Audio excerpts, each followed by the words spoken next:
una modalidad de contrabando, pero no las circunstancias concretas. Claro, puedo tener una imputación suficiente, porque la imputación describe cada uno de los elementos objetivos, si quieren subjetivos, no hay problema, de un delito. Sin embargo, no puedo después tratar de acreditar circunstancias que son relevantes para la acreditación de este delito si no las he postulado para que la defensa a su vez proponga una línea defensiva con su actividad probatoria. Ese es el punto.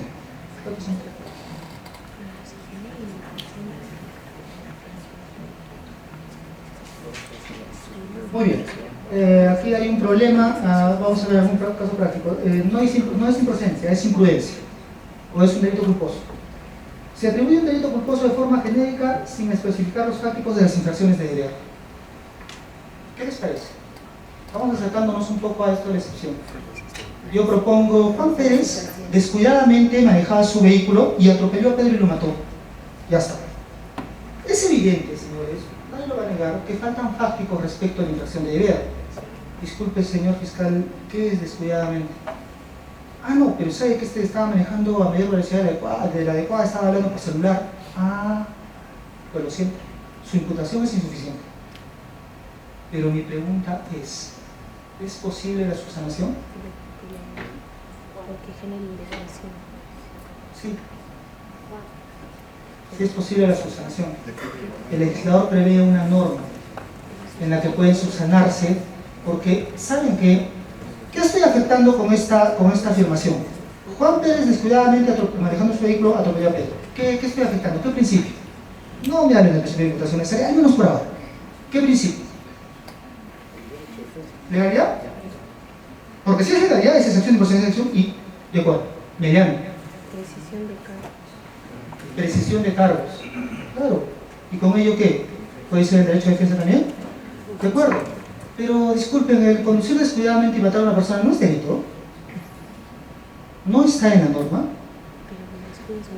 Está en la norma, sí, pero ¿sabes qué? Tienes que precisarme cómo. De acuerdo, yo estoy de acuerdo con ustedes. Sí, falta precisar. Totalmente de acuerdo. Pero eso implica la excepción de procedencia de acción cuando la excepción de procedencia de acción únicamente se basa ¿en qué? Principio de legalidad. Atipicidad. Atipicidad absoluta y atipicidad relativa. Miren, yo les pongo un ejemplo de un caso que pueda proceder una excepción de procedencia de acción. Que pueda proceder una excepción de procedencia. Yo digo lo siguiente, a ver. El vigilante de seguridad ciudadana, Juan Pérez, arbitrariamente o sin razón justificada expulsó a dos sujetos que estaban en el parque tomando licor. ¿De acuerdo? Por lo tanto, señor juez, estando estos hechos que atribuye el delito de abuso de autoridad. Ya no vamos a discutir ahí si arbitrariamente es una falta de imputación, es un término normativo. Ya no vamos a discutir si razón justificada tiene que estar en una imputación con fácticos o sin fácticos, o tengo que desarrollar todos estos fácticos de acuerdo a esta terminología normativa. No. Esto sí es una causa de tipicidad y por lo tanto sí procede una excepción de procedencia de acción, porque el señor serenazgo de seguridad ciudadana, el señor vigilante de seguridad ciudadana, no es funcionario. ¿Tengo algo que subsanar? Yo no puedo decir, señor fiscal, pero subsáneme. Oiga, por más que le ponga 10 caras, 10 hojas de hechos, va a seguir siendo atípico. La improcedencia de acción tiene que verse el hecho en abstracto, señores. Y un punto importante, ahora que me acuerdo, bueno, si fuera que solo en la improcedencia de acción veo la descripción del hecho por parte del fiscal y no el dato que el fiscal interpreta para colocarlo en su disposición, entonces ¿por qué no permite investigar al fiscal hechos que no describió en su disposición? Muy bien, yo pongo, Juan mató a Pedro. Oiga, eso no es delito de excepción de improcedencia de acción, no me he dicho cómo, no me he dicho por qué, no me he dicho cuándo. Perfecto. Ah, ya, tiene razón el señor juez. Ahora sí, el día 1 de enero del 2010, Juan se acercó a Pedro, a quien le reclamó los ínsules que le debía, reaccionó violentamente, Juan sacó su pistola, le disparó en la cabeza, le causó la muerte, huyó del lugar. Mire, señor juez, ahora sí, no. El juez me va a decir no, porque me va a decir no es inmediata, cosa juzgada. ¿Pero por qué? ¿Por qué la incoherencia? O sea, ¿por qué primero miras la descripción fáctica en la disposición para archivar por excepción y después me dices que no puedo perseguir o investigar otra descripción fáctica distinta en otra disposición? Ese es el punto, esa es la diferencia. La excepción de improcedencia de acción no va a mirar una interpretación del fiscal únicamente. Todas las interpretaciones, todas las narraciones son subsanables, todas las interpretaciones son perfectibles.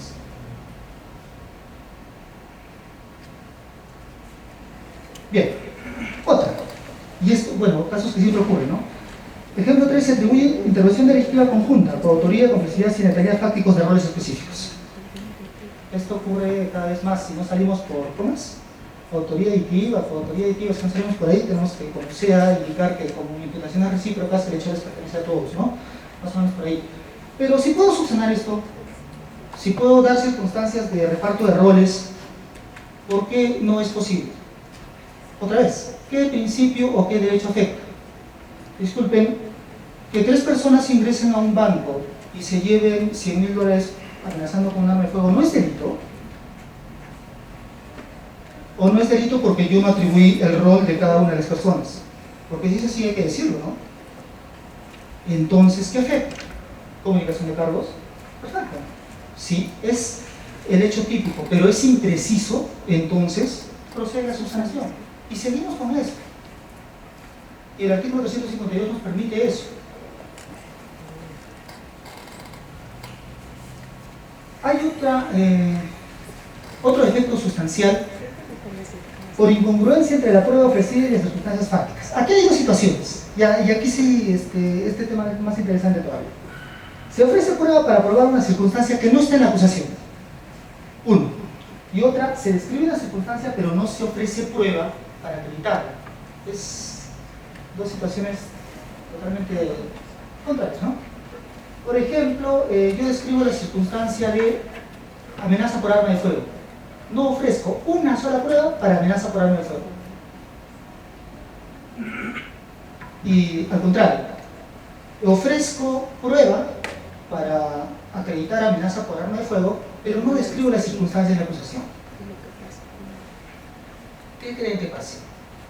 ¿Se puede subsanar alguna de ellas? ¿Ninguna? ¿Las 2? Parece que en cuanto a ofrecimiento de pruebas tengo un principio, ¿no?, de preclusión. Parece que eso sí va a marcar una distancia, al menos. Si yo no ofrezco la prueba en su debida oportunidad, y si saltaría el principio de preclusión, pues adelante, ¿no? Todos podríamos hacer eso, la defensa también cada vez que quiera. Pero parece que la primera posibilidad sí es posible. Bueno, no sé qué he dicho. Que la primera posibilidad sí se puede dar, ¿no? Claro. O sea, tengo la prueba, no afecto ningún principio en cuanto a la aportación o al ofrecimiento, a la etapa de ofrecimiento de pruebas, pero no tengo las circunstancias. Si yo digo que es posible adicionar circunstancias para una imputación suficiente o que no cree indefensión, entonces es posible. Pero saben que no es solo la interpretación que podemos hacer a raíz de la lectura de los artículos del Código Procesal Penal e interpretarlos razonablemente dentro de su sentido literal posible. No es solo eso. La Corte Suprema también ha emitido, tengo acá hasta 3 fallos de la Corte Suprema, 2 recursos de nulidad y una casación, me parece, y un acuerdo plenario, que refiere lo mismo. A ver, pasemos.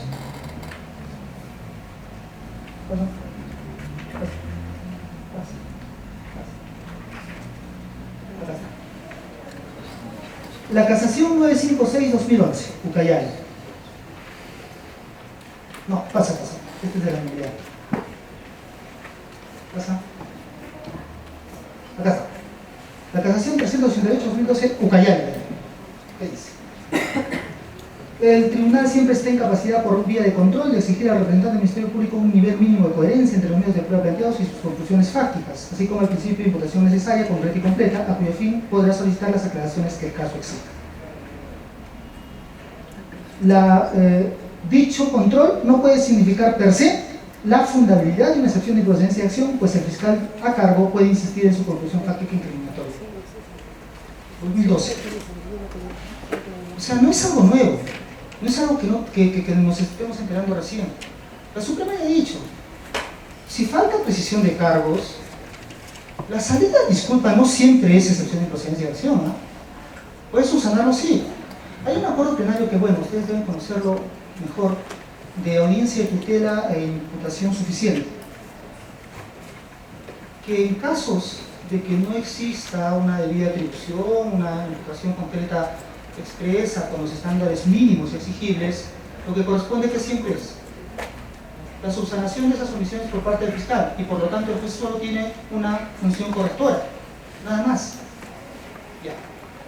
Si esto es así, y si esta interpretación es válida, no voy a decir que es la correcta, que están disfrutando todos ahorita, pero si es válida, ¿por qué el otro lado, por qué están declarando fundadas excepciones de improcedencia de acción? ¿Por qué no dijo cómo sustrajo el bien?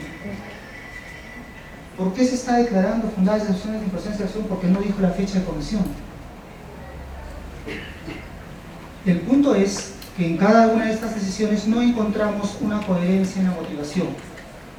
Transgresión al principio de legalidad, este hecho es atípico, con la excepción de improcedencia de acción que tiene precisamente como causales el hecho no constituye delito. Ese es el punto, creo, neurálgico en la discusión actual. Como les digo, hay consenso nacional de lo que es imputación necesaria. Nadie va a discutir eso. Qué bueno que haya consenso nacional. Hay una exigencia bastante alta respecto de la precisión de cargos. Qué bueno, muy bien. A mí me parece saludable. Pero desde el momento en que elevamos a la categoría de un principio o de principio, algo que ni siquiera sabemos identificar dónde está, o juntamos varios y les ponemos un rótulo de imputación necesaria, ahí nos confundimos. Muy bien. Este es otro, por ejemplo, el recurso de nulidad 265-2012 Cajamarca. También. Aquí es peor, aquí miren lo que dice la Suprema y aquí es peor.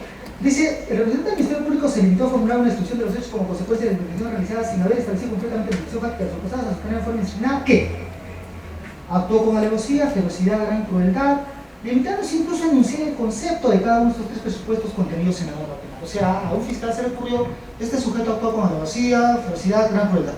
Nada más. Pero, señores, ¿la decisión de la sala fue excepción de improcedencia de acción? Porque, bueno, veamos.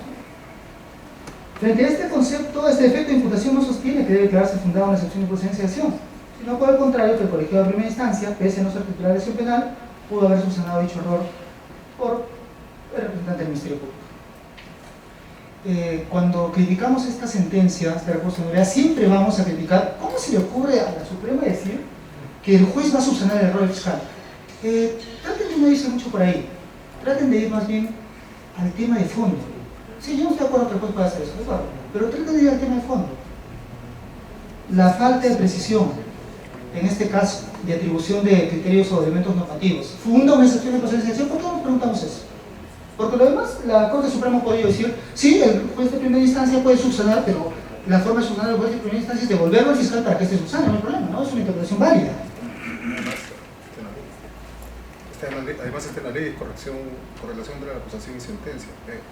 Claro, la sí. 374 que recoge el 285A del Código de Procedimientos Penales antiguo. Y me hace acordar, doctor, lo que dice el artículo 374, disculpe si me equivoco el número, es el de la acusación complementaria, ¿verdad? Si el legislador permite que en un juicio, que no estamos hablando de control de acusación y de investigación preparatoria, se adicionen hechos, véanlo, hechos o circunstancias, ¿no? Y las distingue, hechos o circunstancias, hechos o circunstancias. Si permite que en un debate oral, un juicio, que es la última fase de un proceso, se adicionen hechos y permite al fiscal presentar una acusación complementaria y defenderse a la otra parte de esta acusación complementaria, con mayor razón, tiene que ser más razonable permitir que el Ministerio Público subsane dichas, como lo dice el artículo 352, y es que la norma es clara, subsane algunos defectos de forma y de fondo, de forma y sustanciales. Intuitivamente nosotros decimos, no, sustanciales no puedes subsanar, pero hay que hacer evolución para hacer un nuevo análisis. Bueno, yo lo interpreto de esta forma, pero no puedes hacer eso. La Corte Suprema dice que hay un acuerdo plenario que es imputación suficiente, hay recursos de nulidad y casaciones, pero bueno, la Corte Suprema será, porque ahí sí yo me desligo, me desvinculo de las decisiones de la Corte Suprema, y acá sí yo tengo independencia judicial. De acuerdo, yo estoy de acuerdo, pero siempre reconduzcamos otra vez al inicio de esto. ¿En qué consistía la excepción de improcedencia de acción? ¿Cuál era su naturaleza jurídica? ¿Cuál es la naturaleza jurídica del principio de legalidad, defensa procesal, comunicación de cargos y causa probada? Bien, es lo que hemos querido comunicarles el día de hoy para más o menos poner en tela de debate este principio que está altamente aceptado. Hay una aceptación general, pero que los conflictos y las discusiones respecto de la naturaleza jurídica no siempre son claras. Quisiera saber si tienen alguna inquietud respecto a esto para aumentar un poco la discusión.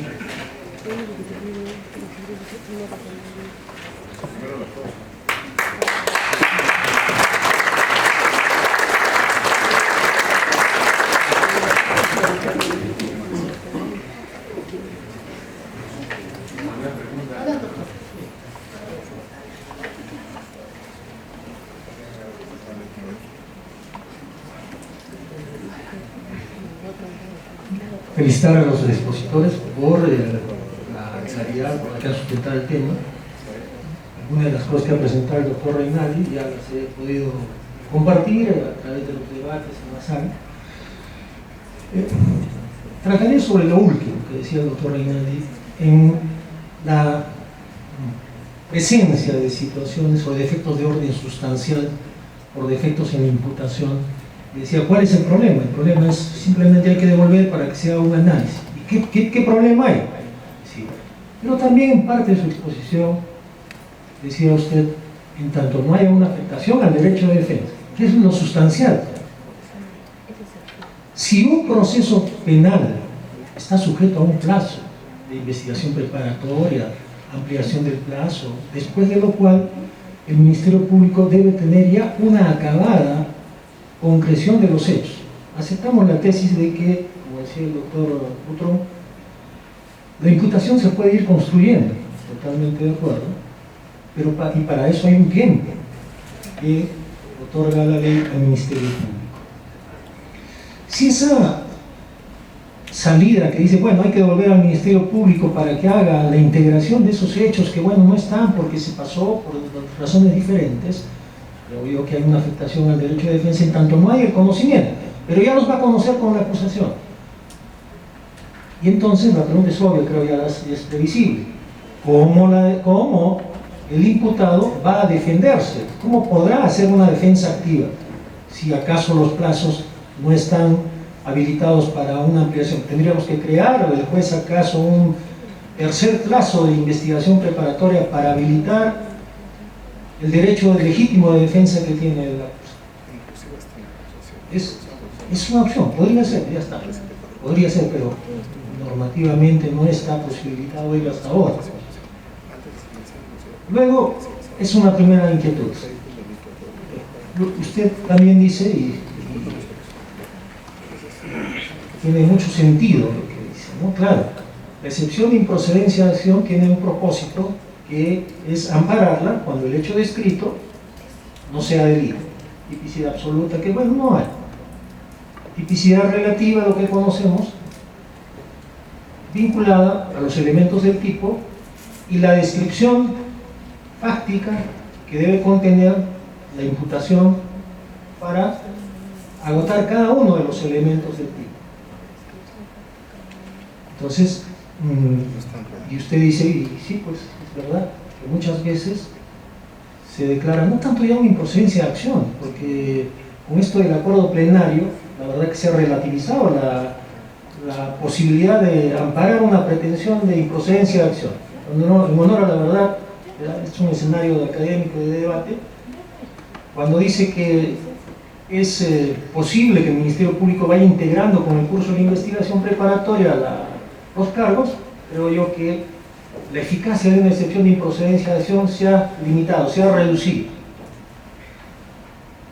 Pero finalmente sí, pues al final el juez va a sobreseer la causa porque dice, bueno, falta una circunstancia, como usted ha dicho, oye, pero esto no es un elemento que reclame el tipo penal. Y si sobresees porque el hecho no es típico, tampoco no estaría siendo la respuesta correcta. Ahí sí, la verdad que me quedo pensando para reflexionar la exposición. Pero quisiera la primera inquietud, doctor. Agradezco, doctor. Bien. Sí, es cierto, tal vez ya se está reproduciendo otra vez. No hemos querido traer resoluciones del Poder Judicial que fundaban excepciones de presencia de acción por esas circunstancias. Solo hemos querido decirlas porque creo que es de conocimiento público, quienes estamos litigando en los juzgados, que sí hay casos de esos, así que parecía que no era necesario. Yo también, pues, no era adecuado, no me parece adecuado. El doctor Orlando tiene mucha razón, es un foro académico, lo que queremos más bien es delimitar conceptos. La primera pregunta es de la más interesante. A ver, si hay un plazo de investigación y yo ya en la etapa intermedia mínimamente tengo que tener las cosas claras como fiscal y tengo que atribuir los hechos y circunstancias de forma completa, la primera pregunta es ¿por qué tendría que haber insuficiencia y por qué tendría que otorgar al Ministerio Público una segunda oportunidad para que subsane esa deficiencia? Pues el tema creo que es más complicado. Vulneración al derecho de defensa y otra cosa que me alegra, creo que está llegando esto. Ya no hablemos de imputación necesaria, hablemos de indefensión, no se defendió el imputado, perfecto. Hablemos de que no se respetó el principio de legalidad, de acuerdo. Hablemos de que no hay causa probable, de acuerdo. Muy bien. El punto es que si durante la investigación preparatoria existen circunstancias que se han establecido y estas han sido actuadas con participación o emplazamiento mínimo de otra parte, entonces esas circunstancias no van a generar la indefensión que se piensa que pueden generar. A lo que me refiero es lo siguiente. A ver, un ejemplo, ¿ya? ¿Qué pasa si yo atribuyo un delito de hurto agravado durante la noche, rotura de obstáculos, en fin? Pero por allí yo, en cuanto a la circunstancia del lugar, yo atribuyo que este delito sucedió en la calle de la Merced, en la quinta cuadra, en el mueble 100. ¿Muy bien? Pero resulta que esta circunstancia del lugar es fácilmente rebatible por la defensa, porque la defensa dice, a la hora que tú me estás imputando que yo estuve en el inmueble 100, yo estuve más bien en el inmueble 101. Y bueno, estoy copiando un caso de la realidad porque pasó una vez que había confusión de inmuebles. O sea, 100, 101 que estaban juntos y que no se podían dividir. Esta circunstancia del 100 y del 101, sin embargo, la sabía la defensa. Esto es, que las circunstancias de que no se pudo identificar bien el inmueble, tal y tal, eran de conocimiento porque en la investigación preparatoria ya se había opuesto, ya había una objeción y había dicho, yo no estaba en ese inmueble, yo estaba en el otro lado, o al inmueble siguiente. Esta circunstancia era suficientemente conocida. El problema es, no sucedió así porque la acusación finalmente se fue con el inmueble 101, no hubo mayor objeción, pero el problema es, ¿qué pasa si esta circunstancia ya se ha establecido con actos de investigación y la defensa tiene conocimiento de ello? ¿Le podría causar indefensión? En cambio, y tiene razón el doctor Avila ahí, ¿qué pasa si yo creo, extraigo, formulo una circunstancia que jamás durante toda la investigación preparatoria se propuso? Por eso Ernesto Chiesa distingue, a menos que, ¿no? Uno, causa indefensión. Y tenemos que distinguir eso, imputación suficiente de imputación insuficiente e imputación que causa indefensión. Y la imputación que causa indefensión, según la concepción de Chiesa, es una imputación suficiente, sino que de acuerdo a las circunstancias para probar el hecho, sí, causa indefensión. Entonces, eso es relevante, eso sí es relevante. Pero, disculpen, a ver, ¿qué pasaría si en una acusación, en una investigación preparatoria, se atribuye la circunstancia de un robo durante la noche y con concurso de personas? ¿Sí? De las circunstancias de los fácticos se aprecia eso. ¿Hay posibilidad jurídica que se defienda respecto del lugar, respecto a la forma? Sí, sí hay posibilidad jurídica. Pero no se coloca la circunstancia del lugar, en este caso tiempo, ¿no? Noche, de tiempo en la acusación. Es posible, y también se han dado algunos casos, no sé la discusión actual de verdad, ahí sí tengo que aceptarlo ahora, no sé cómo está la discusión actual, pero que no se permite. Pero si siempre le he comunicado esto, se ha defendido, se le ha preguntado esto, ¿no hay indefensión?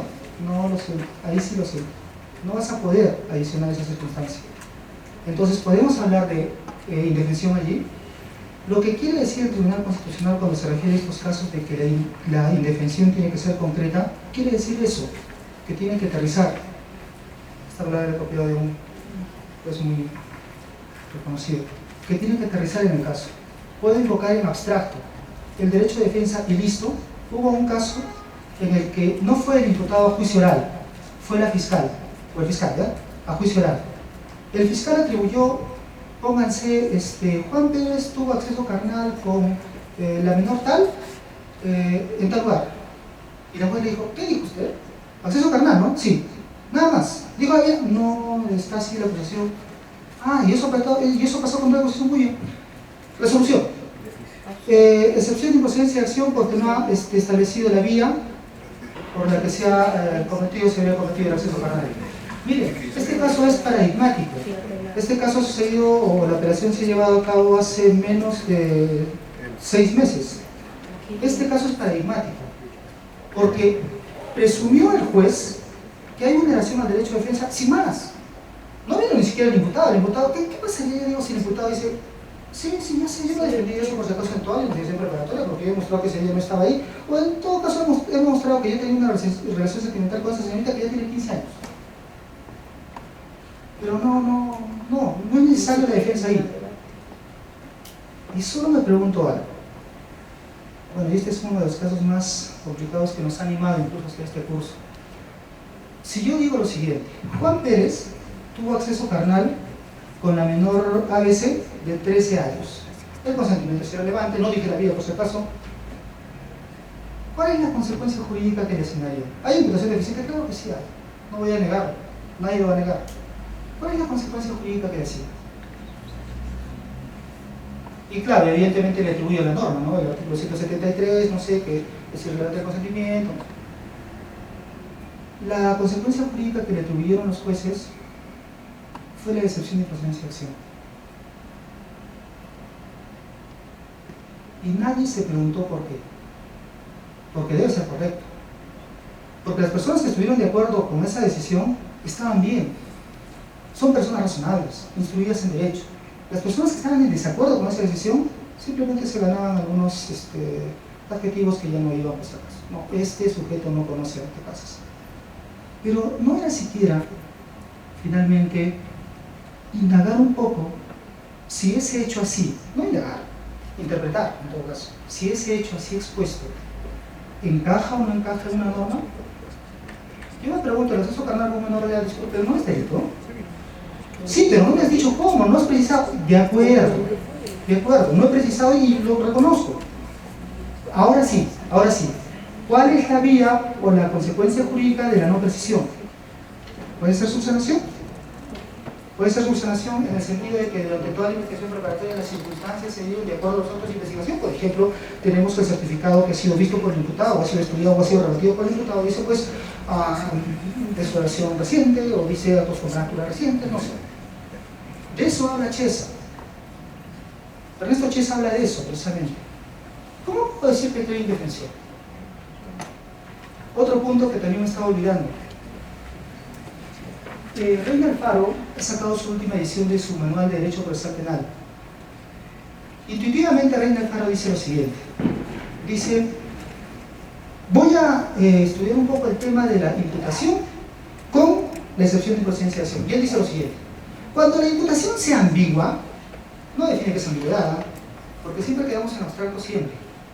Cuando la imputación sea ambigua, me voy a la tutela de derechos. Eso dice expresamente Reina Alfaro en su libro. Pero cuando la imputación sea insuficiente y le falte describir un fáctico que invoca un elemento objetivo, la improcedencia de acción es la más adecuada. Ya, queremos seguir leyendo a Reina Alfaro, porque yo quiero seguir leyendo para que me diga por qué. ¿Y saben cuál es el argumento que da para poder definir y concluir de esta manera tan categórica? Es un argumento coloquial. Dice, porque lo contrario sería decir lo siguiente: fiscal, equivócate nomás porque después puedes subsanar. ¿En serio es un argumento jurídico atendible? Pues yo también le doy un argumento coloquial. Y esto lo he escuchado también en foros académicos. A la defensa se le dice, o un expositor por ahí dice, ¿sabes qué? El abogado defensor pues no le conviene plantear tutela de derechos en imputaciones deficientes.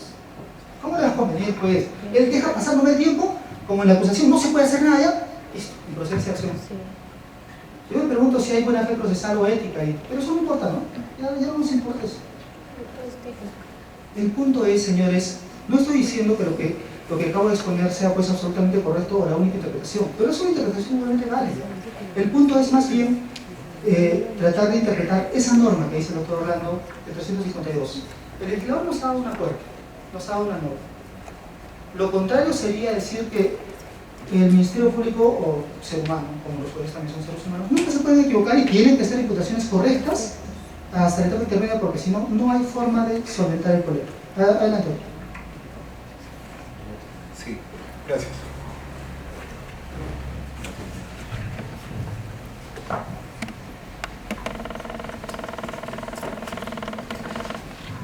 Muchas gracias.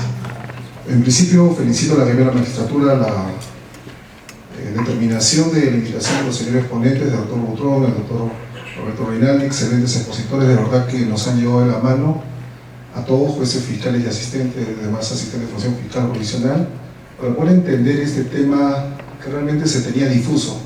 Hemos asistido a otras ponencias de jueces superiores y jueces dogmáticos, como dice la doctora también, pero que siempre quedan en el híbrido y no han aterrizado como ustedes lo han hecho. De verdad, lo felicito, de verdad, excelente. Hago observación que hay pocos jueces también. Soy fiscal superior y de verdad que este tema estaría dirigido excelentemente a jueces con la finalidad de que puedan tener claridad como la que nos ha dado hoy. Porque hoy, por ejemplo, hace unos días he asistido a una audiencia de apelación de sentencia en el cual un fiscal, por error, igual indicado por ustedes, no hace alusión hace una alusión a la calificación jurídica de cómplice primario, un tema de falsedad, cuando su participación había sido de cómplice secundario, que era labial y no era determinante su participación. Y por ese solo detalle, ¿no?, de mala determinación de la calificación, el juez lo absuelve, indica: yo advierto que hay un delito de fondo, ¿no?, pero en calidad de cómplice secundario, en calidad de cómplice primario, no existe esa atribución, por lo tanto, absuelto. En otras palabras, en suma, si yo me pregunto y hago la observación en audiencia y los jueces indican tanto de volutum, tanto apelatum, tanto de volutum. Así es que mientras tú, fiscal, no hayas apelado, no puedo ver más allá, no puedo declarar nulidad absoluta en ese extremo resolutivo, porque no lo has apelado. No puedo hacer reforma peius, también otro argumento. Entonces, advierto inclusive que el 374 del Código Procesal Penal nos habla, el nuevo modelo nos dice la correlación entre la acusación y sentencia. Inclusive se abre el debate, ustedes advertirán de seguro la respuesta a la pregunta que lo formularé, advertirán que nos indica inclusive la posibilidad de que el juez, cuando advierte el tema de un delito, ni siquiera un detalle impreciso, sino calificación de delito u otro tema, el juez abrirá el debate, lo comunicará al fiscal y lo comunicará a las partes para que procedan en una defensa, ¿no?, una activa defensa en relación a eso que advierte. Pregunto a ustedes, ¿qué incidencia tiene lo que les acabo de advertir vinculado al tema que nos han propuesto? Gracias.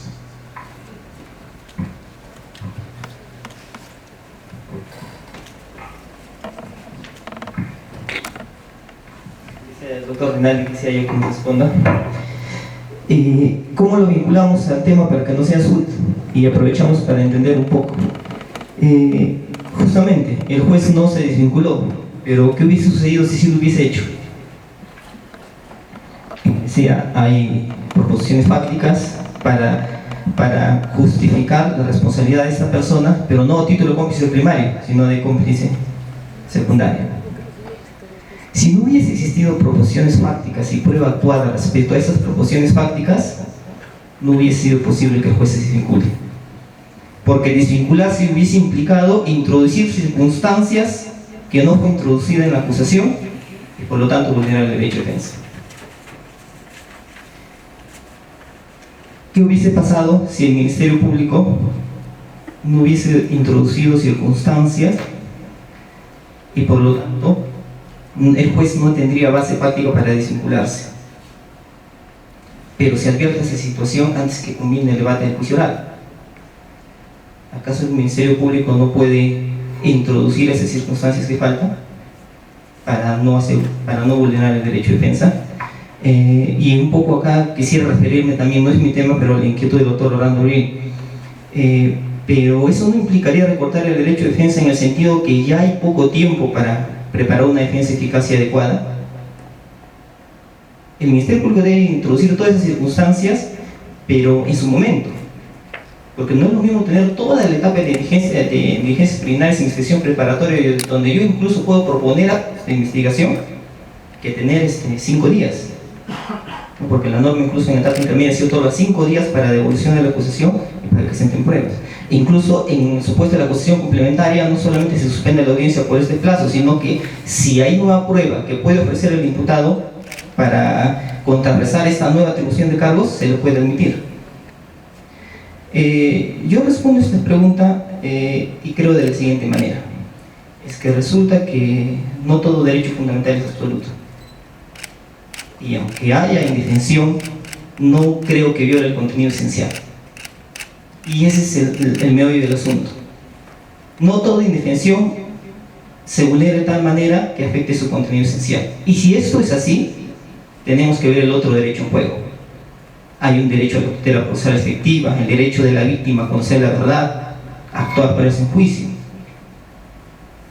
Entonces, si es que yo, como juez, veo la posibilidad de ponderar esos dos intereses en juego y asegurar en la medida de lo posible una vulneración al derecho de defensa que no sea tan relevante,